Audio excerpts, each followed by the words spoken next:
Visión, pues bueno, hablaremos sobre los diferentes consensos o la basaremos sobre los diferentes consensos internacionales de la Sociedad Pediátrica y del Adolescente, la Sociedad Británica de Endocrinología y Diabetes Pediátrica, la Sociedad Española de Endocrinología y algunos tips de la Asociación Americana de Diabetes. Mm, nada, tengo aquí un pequeño problemita para pasar la diapositiva. No se preocupe.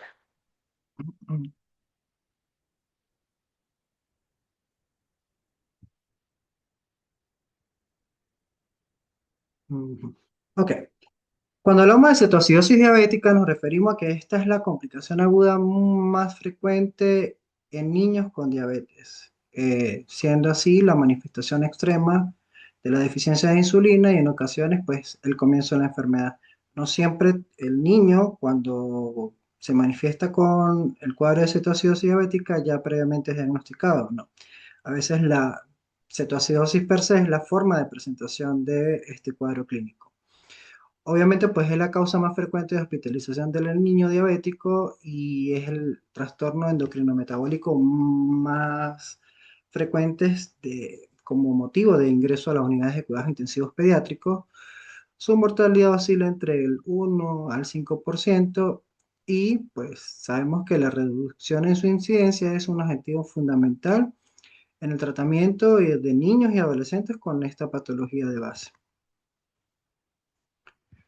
Ya mencionábamos que esta es la complicación aguda de la diabetes mellitus, en la que hay una deficiencia absoluta o relativa de insulina y el efecto también combinado de todas las hormonas contrarreguladoras. Es decir, hay un incremento de estas hormonas contrarreguladoras como las catecolaminas, el glucagón, el cortisol y la hormona de crecimiento. Tenemos pues que esta enfermedad cuando se establece va a atravesar o transcurrir en una serie de estadios donde tenemos un punto de inicio que es aquel riesgo familiar o aquel riesgo que tiene el niño de tener antecedentes familiares previos, ¿sí? Luego ocurre la activación inmunitaria. Allí va a haber activación de las células betas pancreáticas y posteriormente se desarrolla la respuesta inmunitaria, que es el desarrollo de un autoanticuerpo contra estas células betas pancreáticas. Luego pasamos a un primer estadio, que es el comienzo de la diabetes mellitus. En este estadio tenemos que se activan autoanticuerpos. Sin embargo, los niveles de glucosa en sangre son todavía normales y no generan ningún tipo de cuadro clínico. Luego pasamos al estadio 2, donde simultáneamente tenemos igual más de dos autoanticuerpos actuando sobre estas células betas pancreáticas y ya aquí comienza a haber una tolerancia anormal a la glucosa. Todavía no tenemos unos niveles de glucosa en sangre que nos permitan hacer el diagnóstico. Posteriormente tenemos el estadio 3, donde hay estos mismos autoanticuerpos actuando sobre las células betas pancreáticas y ya aquí comienzan a superarse los niveles umbrales de glucosa en sangre, hasta que finalmente pasamos al estadio ya de diabetes como tal. No obstante, una vez que esto no se corrige a tiempo, pues avanzamos a el estadio de cetoacidosis diabética, que es clínicamente como niveles de glucemias mayores a 200 miligramos por decilitro, vamos a tener acidosis desde el punto de vista metabólico, con un pH menos o menor de 7,3 y un bicarbonato menor de 18 milimolitros, y la presencia de cetonemia o cetonuria moderada, dependiendo de lo que estemos midiendo, si es cuerpos cetónicos, beta-hidroxibutirato o ya las determinaciones en cintas, glucosintas, que nos permitan la determinación de los cuerpos cetónicos allí, ¿sí? Entonces, esta cetoacidosis puede ser la evolución normal de un cuadro de diabetes mellitus. Apareció la diabetes mellitus, el paciente evoluciona hasta la cetoacidosis diabética. Puede ser el resultado de aquellos niños o adolescentes en los que hay omisión de la terapia con insulina o el uso de insulina vencidas, ¿sí? o el desarrollo de un cuadro infeccioso o estrés que dispare toda la respuesta inmunológica que ya veremos un poco más adelante. Cuando hablamos de cifras, la Sociedad Internacional de Diabetes Pediátrica y del Adolescente, ellos estiman que el riesgo en niños y adolescentes con diabetes mellitus para desarrollar cetoacidosis diabética es de 1 a 10 por cada 100 niños al año. Pero hay unas variaciones globales, dependiendo de la localización. Tenemos que en Europa es del 15 al 70%, perdón, 15% y 70% en Norteamérica. Sin embargo, cuando se hace el diagnóstico, este es más común en los niños menores de 5 años y como comentamos, pues la mortalidad es de 1 al 5%. Sin embargo, existen factores de riesgo para el desarrollo de esta cetoacidosis diabética. Cuando hablamos de los casos nuevos, tenemos a los niños menores de 2 años, aquellos niños que tienen retraso en el diagnóstico o, dependiendo del estatus socioeconómico, niños que no tienen acceso a los servicios de salud, aun cuando se esté diagnosticando inicialmente esta patología. Ya en los casos conocidos, como mencionábamos, la omisión de insulina, pobre control metabólico, los episodios previos de cetoacidosis diabética, el acceso limitado también a los servicios de salud y la falla terapéutica con la bomba de insulina. Ahora, desde el punto de vista fisiopatológico, pues todo comienza con el páncreas. Ya sabemos que hay una incapacidad del páncreas para producir insulina, que genera un incremento en los niveles de glucosa en sangre. Esta glucosa, a pesar de que se eleva en sangre, los diferentes tejidos o células del cuerpo no pueden utilizar esa glucosa y ante la falta relativa de estos niveles de glucosa, pues el páncreas responde mediante la producción del glucagón. Este glucagón eh, cuando se eleva de manera considerable a nivel del hígado, induce el desarrollo de la glucogenólisis, lo que aumenta la cantidad de glucosa en sangre, aún teniendo la incapacidad de las células tejidos para utilizarla. Llega un punto en el que, bueno, pues obviamente los niveles o las reservas de glucógeno se agotan, ¿sí? Y ya allí, entonces, la producción de estas fuentes de energía se deriva hacia otras vías metabólicas, ¿sí? Una de ellas, pues ya como sabemos, es el uso de los ácidos grasos. Entonces, ese uso de la vía metabólica de los ácidos grasos, lo que hace es que va a condicionar el desarrollo o la producción de cuerpos cetónicos, que en última instancia es lo que vamos a medir paraclínicamente o bioquímicamente cuando hacemos las determinaciones de los niveles de estos mismos o de la gasometría arterial. Entonces, la manera como el cuerpo responde a estos niveles de acidosis va a ser a través de el, el componente respiratorio, ¿sí? Allí vamos a tener que va a haber un incremento en la frecuencia respiratoria para sacar o eventualmente condicionar a la disminución de los niveles de CO2 por efecto de la disociación del bicarbonato, ¿sí?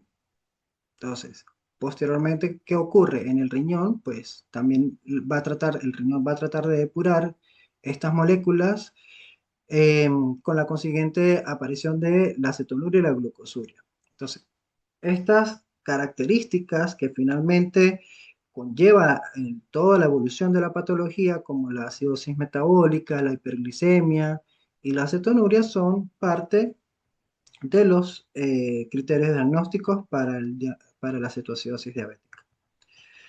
Sin embargo, antes de la parte bioquímica, pues el niño va a manifestar ciertos signos y síntomas, ¿sí? Vamos a tener el clásico niño que presenta poliuria, polidipsia, polifagia, pérdida de peso, nicturia o enuresis, pero también se va a acompañar de otros síntomas como confusión o mareo, taquicardia, náuseas, vómitos, dolor abdominal, debilidad general, aliento cetónico, hiperventilación y en algunos casos puede presentarse como hipotensión o estado de shock si el estado de deshidratación es bastante importante. Ahora, cuando hablo del punto de vista bioquímico, ¿sí? Vamos a tener que La mayoría de las guías internacionales tienen sus criterios bien establecidos, a excepción de, como vamos a ver aquí, los niveles de beta-hidroxibutirato, perdón, del bicarbonato. Fíjense que la Sociedad Internacional de Diabetes, ellos establecen que los criterios diagnósticos serían hiperglicemia mayor a 200 miligramos por decilitro, pH sanguíneo menor de 730, con bicarbonato sérico menor a 18 milimol litros, y obviamente la presencia de beta-hidroxibutirato mayor a 3 milimol litros o la presencia de cetonuria. Fíjense que esto coincide con la Sociedad Británica de Endocrinología Pediátrica, en donde ellos pues básicamente mantienen los mismos criterios, solo que lo que varía es el nivel de bicarbonato sérico. La glicemia sigue siendo mayor a 200, el pH sanguíneo menor a 7,3, beta-hidroxibutirato mayor a 3 millimol litros. La Sociedad Española de Endocrinología Pediátrica también establece estos mismos valores, bicarbonato sérico menor a 15 milimol litro, ¿sí? Y igual que la sociedad americana. Lo único que varía es la sociedad internacional en relación al bicarbonato, que ellos establecen un nivel menor de 18 milimol litro para el diagnóstico. Una vez que yo tengo a este paciente clasificado, entonces yo debo evaluar cuál es la gravedad de esa acidosis metabólica. Para ello me voy a basar en los niveles de pH y el bicarbonato. Yo digo que este niño va a estar con una cetoacidosis leve cuando el nivel de bicarbonato sea menor a 15 milimol litro y pH menor de 730. Voy a decir que esta es moderada cuando el nivel del pH sea menor de 720 con un nivel de bicarbonato menor a 10 milimol litro. Y severa cuando el pH es menor a 710 con nivel de bicarbonato menor a 5 milimol por litro. Ahora, ya luego de que yo diagnostiqué a este paciente eh, con clínica o bioquímica o paraclínicamente, yo debo establecer cuál va a ser el abordaje de este niño con este tipo de condiciones. Entonces, el objetivo de acá va a ser restaurar el volumen circulante, corregir la cetosis y la hiperglicemia, corregir el desequilibrio electrolítico si lo existiera, prevenir la aparición de complicaciones derivadas del tratamiento e identificar cuáles son los factores precipitantes para esta condición. Entonces, bueno, ya allí yo tengo que establecer un monitoreo horario de los signos vitales, frecuencia cardíaca, frecuencia respiratoria, gasto urinario, saturación en algunos pacientes. Luego obtener los accesos vasculares para la administración de la fluidoterapia y de la insulinoterapia, administración de oxígeno en aquel paciente que lo requiera, registro de todo lo que ingresa y todo lo que egresa para tener un balance hídrico adecuado en función de la evolución del paciente y establecer el estado de hidratación. Entonces, inicialmente aquel niño que yo tengo con un cuadro de cetoacidosis, o sea, que es un diabético conocido ya y la cetoacidosis leve, y tiene padres que están entrenados en el manejo en casa, pudiese monitorizarse de manera ambulatoria. Sin embargo, aquellos casos en los que yo lo catalogue como una cetoacidosis moderada o severa o con una clínica mucho más importante, pues este niño yo tengo que hospitalizarlo, sobre todo aquellos que tienen riesgo de lesión cerebral. ¿Quiénes? Menores de 5 años, aquellos niños con una gasometría que reporta un pH menor de 7,10 con PCO2 menor de 21, nitrógeno ureico mayor a 20 miligramos de decilitro. Estos niños deben ser hospitalizados de manera inmediata. ¿Sí? ¿Por qué? Porque yo tengo que evaluar inicialmente mi grado de deshidratación. Esto lo voy a hacer en función de los signos clínicos que pueda presentar el paciente. Lo puedo catalogar como una deshidratación leve, moderada o severa para hacer la estimación del volumen de líquido que yo debería administrar a este paciente para reponer o recuperar el estado de hidratación. Es decir, que bueno, ya sabemos que cuando hablamos de un déficit o un grado de deshidratación leve, yo lo que estoy hablando es que el niño tiene un déficit de peso de aproximadamente 3 a 5%, en cuyo caso debería administrar entre 30 a 50 ml por kilo para corregir ese déficit de hidratación que tiene. Ya cuando el niño se cataloga como moderado, pues debo administrar un volumen de líquido que puede ir entre los 60 a los 100 ml por kilo y ya posterior a un estado de deshidratación del 10%, pues debo evaluar y debo colocar una mayor cantidad de líquidos, ¿sí? Dependiendo de la clasificación que le demos.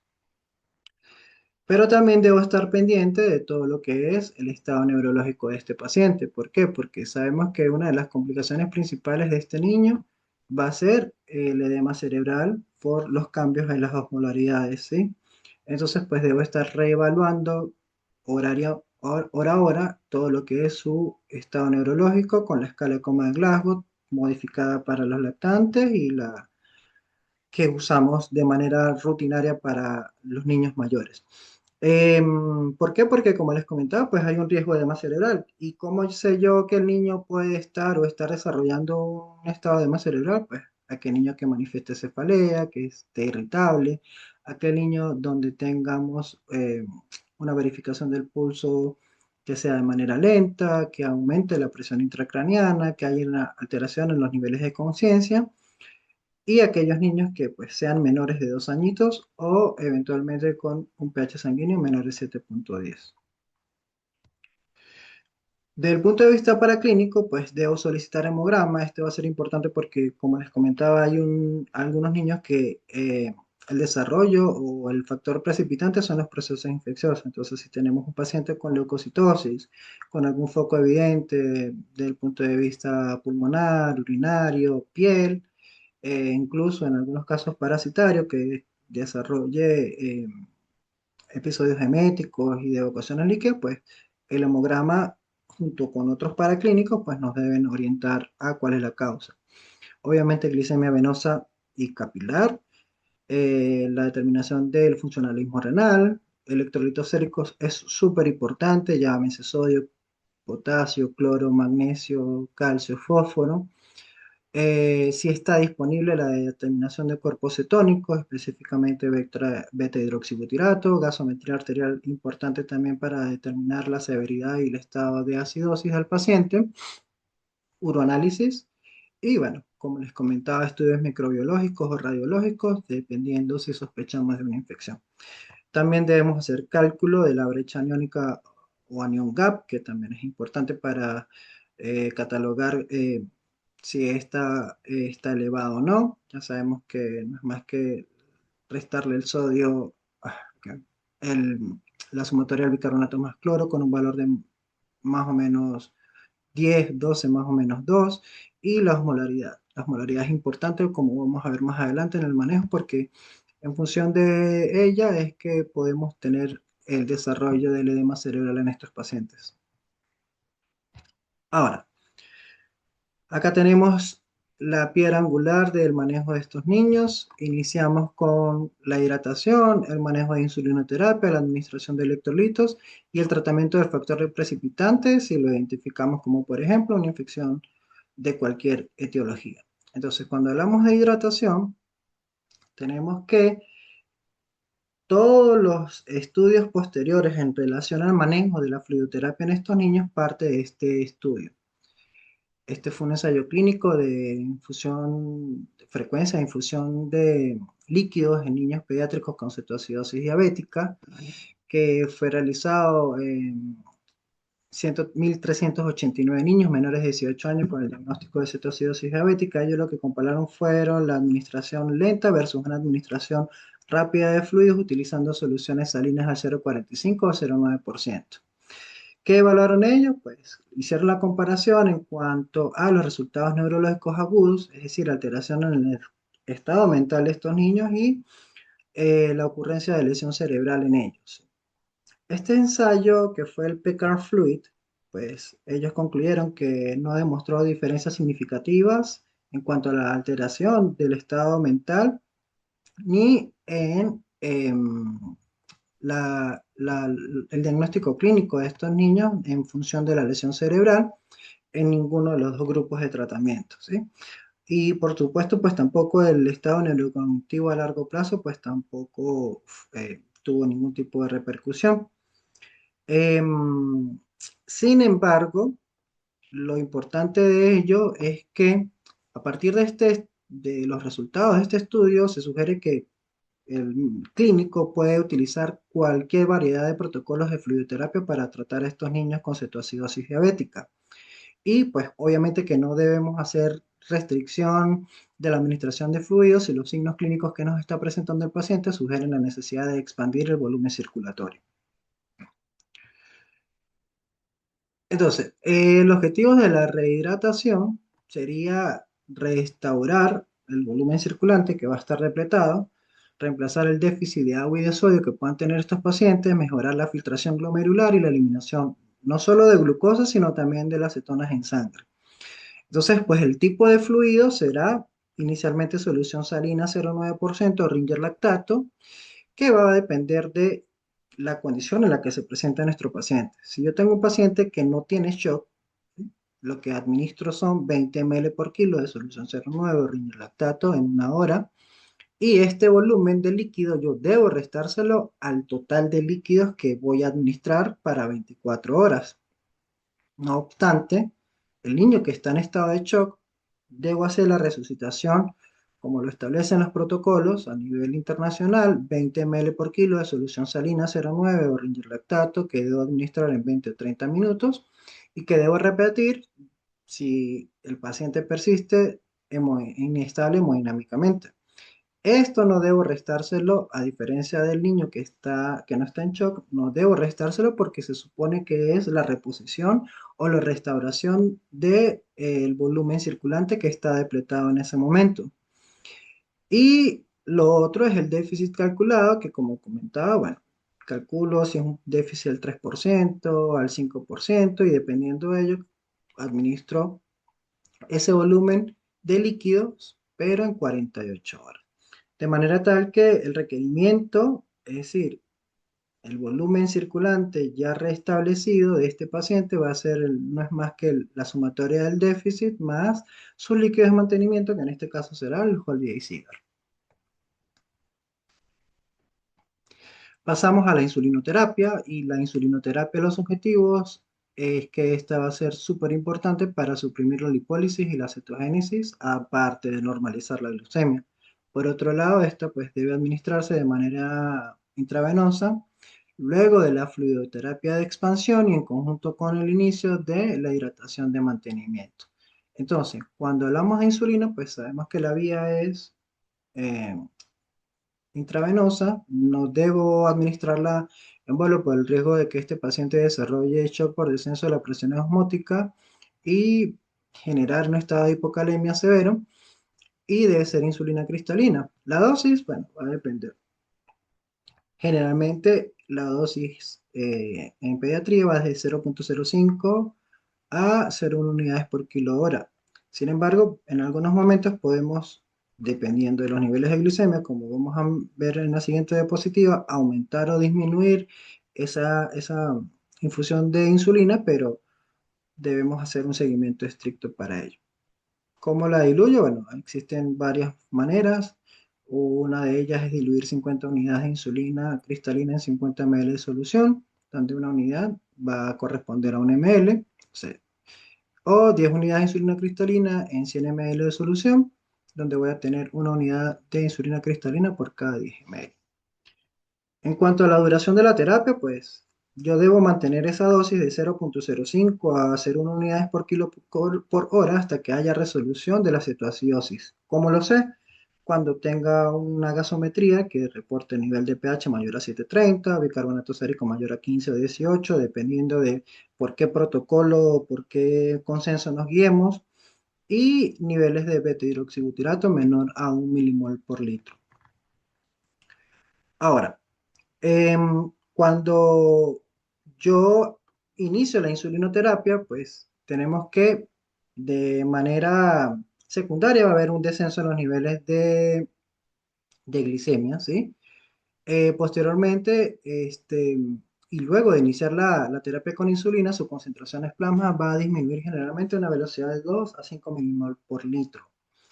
Para evitar ese descenso mayor y el riesgo de hipoglicemia, pues cuando yo tengo estos niveles de glicemia bajos, pues debo agregar solución dextrosa a estos líquidos intravenosos, y eventualmente cuando yo tengo un nivel de glicemia de 250 a 300 o antes si la velocidad de caída es mayor a 5 milimol litro hora después de la expansión inicial, como le comento, pues debemos cambiar a una solución dextrosada o glucofisiológica. Em, ¿Cuál es el objetivo acá? Como lo comentamos acá, es que los niveles de glicemia disminuyan entre 50 a 100 miligramos decilitro hora. No debe disminuir mucho más rápido que eso. En caso tal de que yo tenga unos niveles de glicemia en 150 a 200 miligramos decilitro, pues allí puedo considerar disminuir esa infusión de glucosa a 0.025, 0.005 unidades por kilo por hora. Hay algunos consensos que eventualmente dicen que, bueno, si, o algunos protocolos que te dicen que si la glicemia reduce lo que esperamos entre 50 y 100, yo debo mantener los niveles de esa infusión de insulina cristalina de manera como se inicia. Si eventualmente disminuye más de 100 miligramos por decilitro, pues se hace un descenso del 50% de la dosis de insulina cristalina. Y si por el contrario disminuye menos de lo esperado, pues puedo hacer un incremento de aproximadamente el 30% de la dosis de insulina cristalina. Em, lo importante es que siempre debemos hacer el seguimiento de esos niveles de glucosa para ir ajustando gradualmente la dosis de insulina. Y lo otro es que si yo tengo que el efecto de la terapia con insulina es óptimo, pues la cetonemia debe disminuir aproximadamente de 0.5 milimolitro hora y al menos mantener esa infusión de insulina cristalina durante un periodo de 8 a 12 horas hasta controlar la producción de los cuerpos cetónicos. La presencia de cuerpos cetónicos, aún, es decir, cetonemia y cetonuria, es un indicativo para mantener la necesidad de insulina cristalina, es decir, para mantener la infusión. Y allí es donde tenemos que tener mucho más cuidado con estos niveles de glucemia, porque hay pacientes que eventualmente tardan mucho más de este periodo de 8 a 12 horas para regular esta producción de cuerpos cetónicos. Entonces son pacientes que si no tenemos mucho cuidado, pues esos niveles de glucosa van a ir bajando. Entonces hay que hacer el juego con los aportes o incrementar la concentración de glucosa, deshidratación de mantenimiento que le estamos dando. Ok, en cuanto al aporte de los electrolitos, tenemos que uno de ellos, el sodio, pues la pérdida de sodio en estos pacientes con cetoacidosis puede oscilar entre los 5 a 10 mil equivalentes por kilo. Ese déficit de sodio debería corregirse con los líquidos administrados y tenemos que la hiponatremia que paciente a paciente no es una hiponatremia real, o sea, esta va a ir corrigiéndose en la medida que desaparecen los síntomas al desaparecer la hipoglicemia. Lo importante acá es que yo debo hacer el cálculo, la determinación de los niveles de sodio, ¿sí? Sodio corregido ya por la fórmula. Este sería el sodio actual más dos veces la glicemia por menos 100 por 0.01. Y no existen datos en que, por ejemplo, em, recomienden el uso de soluciones que tengan un menor aporte de sodio, es decir, soluciones eh, em, ¿cómo se llama? Hipotónicas, perdón. No hay datos que avalen el uso de este tipo de soluciones. Cuando la glicemia disminuye posterior a la administración de los líquidos de la insulina, eventualmente las concentraciones de sodio sérico deben ir incrementándose, ¿sí? A razón de aproximadamente 0.5 miliequivalentes por litro por cada descenso de un milimolitro de glucosa. Y pues obviamente pues debemos hacer el cálculo de la osmolaridad, ¿sí? Que ya sabemos que debe ir entre 300 a 350 miliosmol. ¿Por qué? Porque dependiendo de esto es lo que voy a evitar el desarrollo del edema cerebral. Ya sabemos que la hiperglicemia condiciona una osmolaridad extracelular aumentada que induce movimientos de agua desde el espacio intracelular al espacio extracelular. Hay dilución de ese sodio del líquido extracelular, por lo tanto vamos a tener una disminución de los niveles de sodio sérico y esto pues va a jugar en contra porque va a inducir el desarrollo de edema cerebral. En relación al potasio, pues tenemos que igual las pérdidas de potasio oscilan entre 5 a 10 mil equivalentes por kilo, la administración de insulina y la corrección de la acidosis hacen que el potasio retorne a la célula y disminuye el potasio sérico. Ya la administración de este potasio, la corrección del potasio, debe basarse en la calemia que el paciente pueda tener al ingreso. ¿Sí? Si yo tras la expansión inicial con el volumen tengo un potasio normal, pues obviamente allí no voy a hacer ninguna modificación. Si eventualmente tengo unos niveles de potasio bajos, entonces, y antes que ocurre antes del aporte de insulina, pues yo primero debo hacer la corrección de esto, ¿sí? O puedo tener un potasio, una pérdida mayor en aquellos casos en los que tengamos una diuresis elevada. Sea cual sea el caso, cuando hacemos la corrección del potasio, debo añadir 40.000 equivalentes de cloruro potásico a esa hidratación de mantenimiento siempre que tengamos pacientes con diuresis. Y obviamente, pues tener cuidado en aquellos pacientes que se presenten con fallo renal o en alteraciones en el electrocardiograma. Otras consideraciones tenemos en cuanto al calcio, pues en caso de hipocalcemia yo debo hacer el aporte de gluconato de calcio al 10%, 1 a 2.000 equivalentes por kilo día, ml por kilo día cada 6 a 8 horas intravenoso, según las necesidades. Lo mismo ocurre con el magnesio, si tengo hipomagnesemia, pues debo aportar sulfato de magnesio, 25 miligramos por kilo dosis cada 6 o cada 8 horas, también según las necesidades. Y en el caso del fósforo, pues su aporte básicamente es cubierto por el suero de rehidratación como fosfato monopotásico, pero debo vigilar los niveles de calcio sérico ya que esto puede provocar hipocalcemia. En relación a la acidosis metabólica, pues esta ya sabemos que debe corregirse en la medida que se va corrigiendo la hipovolemia por la eliminación de esos ácidos orgánicos y al suprimir la producción de cuerpos cetónicos mediante la administración de insulina. Sin embargo, cuando la acidosis es severa o cuando yo debería corregirla con el uso de bicarbonato, solo cuando tengamos un pH menor a 6,9 y un bicarbonato que esté menor de 5.000 equivalentes litros. Las guías internacionales, la ISPAT, recomienda que deben administrarse de 1 a 2.000 equivalentes por kilo de bicarbonato de sodio al 5%, que debe diluirse en partes iguales en solución salina 0,9% o estilada, debe administrarse en 60 minutos. Debo repetir a las 6 horas si esto es necesario.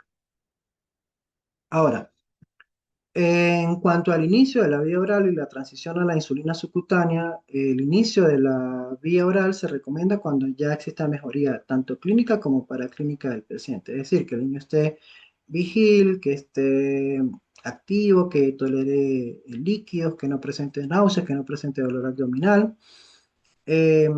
Una vez que iniciemos esta vía oral, pues si se tolera de manera adecuada, debemos comenzar el descenso de la administración de los líquidos intravenosos. Desde el punto de vista bioquímico, pues que yo tenga un pH mayor de 730 con niveles de beta hidroxibutirato menor a 1 y niveles de bicarbonato mayor a 15 o mayor a 18 milimol litros. El momento ideal para hacer esa transición o hacer ese switch es justo cuando el niño, antes de que el niño coma, ¿sí? Y para prevenir la hipoglicemia de rebote, la primera dosis de insulina subcutánea debe administrarse entre 15 a 30 minutos antes de suspender esa infusión de insulina cristalina. No obstante, una vez que hagamos ese switch, pues debemos hacer el control igual estricto de los niveles de glucosa en sangre, ¿sí? Para finalmente ya luego pasar ese niño a su esquema de mantenimiento. ¿Cómo va a ser ese esquema de mantenimiento? Pues entonces tenemos una dosis que va desde 0,7 a 1 unidades por kilo día distribuidas de la siguiente manera. Antes del desayuno debe administrar o debe recibir 2 tercios de la dosis total diaria, que va a fraccionarse 1 tercio en insulina de acción rápida y 2 tercios en insulina de acción intermedia. Y el resto restante de la dosis se debe fraccionar en 2 dosis equitativas en insulina de acción rápida e intermedia que se van a administrar en la noche. Em, Acá tenemos un ejemplo, por ejemplo, un niño que está debutando, peso de 36 kilos, una dosis de 1 unidad por kilo día, tenemos 36 unidades al día. El esquema tradicional nos dice que 2/3 debo administrarlo pre-desayuno, es decir, 16 unidades de insulina NPH y 8 unidades de insulina cristalina deben ser administradas antes del desayuno, y el otro tercio en la noche, que serán 6 unidades de insulina cristalina precena y 6 unidades de insulina NPH hora sueño. El esquema basal bolo es básicamente son esquemas de correcciones dependiendo de los niveles de glicemia que estemos determinando en el paciente. Debo administrar 50% de esos bolos de manera prepandrial, que son insulinas de acción corta, como 6 unidades de predesayuno, 6 unidades pre-almuerzo, 6 unidades pre-cena, y el 50% del basal, es decir, 18 unidades hora sueño de insulina lenta o ultralenta. Esta es la manera de cómo vamos a hacer el cambio de insulina a su insulina de mantenimiento en función de la disponibilidad y los niveles de glicemia que esté presentando este paciente. Generalmente estos pacientes tardan un poco en conseguirse las dosis óptimas de su esquema tradicional. Por lo tanto, pues son estos pacientes que hasta que no se tenga un control adecuado de la glicemia y estemos eh, concientizando al paciente sobre la importancia desde el punto de vista nutricional y del cumplimiento de la insulina, pues no pueden ser dados de alta. Ahora, cuando hablamos de las complicaciones de la cetoacidosis diabética, pues sin duda, pues la más temida es la disminución del nivel de conciencia, ¿sí? Esta, pues si no se ha iniciado el tratamiento, generalmente es consecuencia de todos los cambios en las osmolaridades, la acidosis, el estado de shock, y esto es imperativo para iniciar de manera urgente toda la reposición hídrica y el tratamiento como lo hemos venido desglosando en las diapositivas anteriores. Si el paciente ha iniciado el tratamiento, pero hay un empeoramiento del nivel de conciencia, pues ya sabemos que esto es un signo de alarma y esto sin duda nos debe alertar sobre el desarrollo en curso del edema cerebral. Entonces, para esto, pues debemos evitar descensos bruscos en los niveles de glucemia, eh, dar aportes inadecuados de sodio en la hidratación parenteral. Obviamente, mejorar todo lo que es el grado de deshidratación que pueda tener el paciente, la hiperventilación o el estado inflamatorio per se secundario a este cuadro de cetoacidosis. Si bien el nivel de conciencia no identifica correctamente los pacientes que están desarrollando edema cerebral, nos pueden alertar sobre el posible desenlace final que sería este tipo de complicación, ¿sí? Sin embargo, tenemos criterios diagnósticos para decir, bueno, este paciente está en un estado de edema cerebral. Tengo criterios diagnósticos. Aquel niño que tenga afectación de nervios craneales. ¿Cuál? El tercer par craneal, el cuarto par craneal, el sexto par craneal, que tenga una postura de descerebración o de corticación, que tenga alteración en el patrón respiratorio. Ya sabemos que estos niños son niños que tienen un patrón muy característico, que es la respiración del tipo Cheyne-Stokes.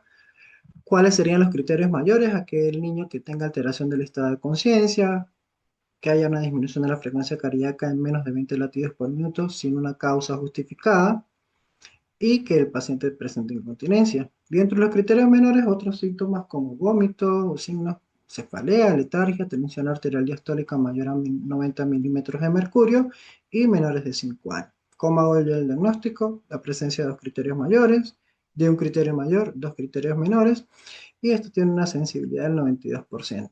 Hay algunos factores de riesgo, como por ejemplo tener en la gasometría arterial un nivel de PSO2 menor de 18 milímetros de mercurio, alteraciones en los niveles de urea y creatinina, y mientras más severo sea la acidosis, pues este paciente va a tener mayor riesgo de presentar este tipo de complicaciones. Ahora, ¿cómo lo trato?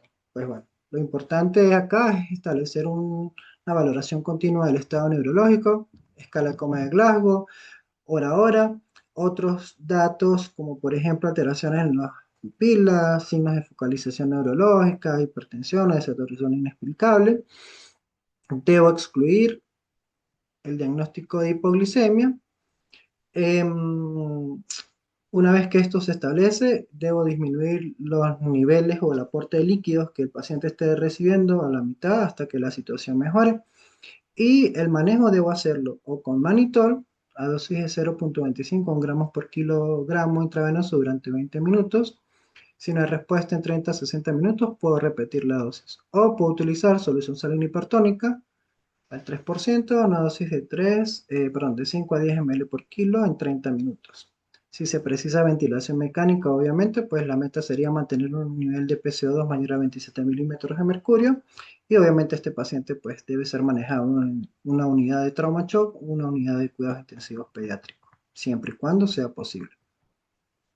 Otras alteraciones o desde el punto de vista de complicación, pues tenemos la hipoglicemia, ya sabemos por un exceso de insulina o porque tengamos unos aportes de glucosa bajos en este tipo de pacientes. En cuanto a la hipocalemia, pues ya sabemos que es el trastorno electrolítico más grave durante la terapia, que debo corregirlo en función de los niveles de potasio y si tengo alteraciones en electrocardiograma o clínica de hipocalemia. Si por ejemplo yo tengo un potasio menor a 2,5, que sería una hipocalemia severa, pues debo corregirlo, no sé, de 0,2 a 0,5 miliequivalente por kilo por dosis de KCl, diluido en 20 a 100 ml de solución salina 0,9 y debo pasarla en un periodo de 1 a 2 horas. Si por el contrario, pues tengo un nivel de potasio entre 2,5 y 3,5, que sería una hipocalemia moderada a leve, pues yo lo que hago es que ajusto los requerimientos de potasio en hidratación parenteral para dar un mejor aporte y evitar o corregir esa hipocalemia que tenga el paciente. Otras complicaciones serían la hipoglicemia de rebote, arritmia, shock y edema pulmonar, pero son menos frecuentes en realidad. Entonces, acá pues tenemos un algoritmo que va desde que el paciente ingresa, lo diagnosticamos con los signos clínicos, los signos bioquímicos, yo establezco el diagnóstico de cetocidosis, veo el estado de hidratación, el estado de la volemia de este paciente, si tengo un estado de shock ya sabemos que tengo que expander como se hace de manera tradicional, bolos de 20 ml de solución salina.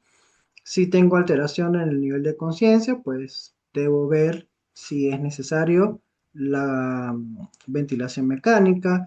Si yo luego saco a ese paciente del estado de shock y veo que hay datos de deshidratación, calculo, hago mi reposición de manera como lo vimos anteriormente y eventualmente pues allí ya comienzo a administrar insulina cristalina, voy haciendo la monitorización continua hora a hora de todo lo que son el perfil metabólico de signos vitales del paciente. Y bueno, eventualmente cuando ya tengo un nivel de glucosa, algunas guías establecen de 250 a 280, otros a partir de 250 miligramos de cilitro de glucosa, ya tengo que hacer el cambio a solución glucosada para evitar el descenso mayor en los niveles de glucosa.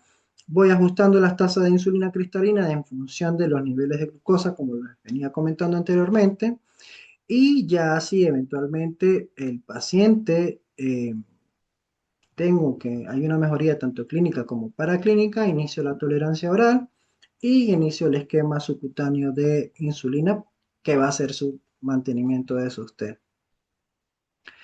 De manera que, en conclusión, la cetoacidosis diabética, ya sabemos y como hemos visto, es una emergencia pediátrica con riesgo de vida.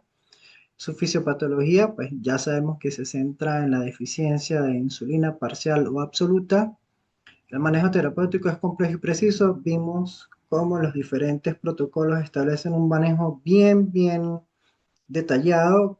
Creo que en la experiencia manejar los pacientes con cetoacidosis es como decimos acá, es un tiro al piso.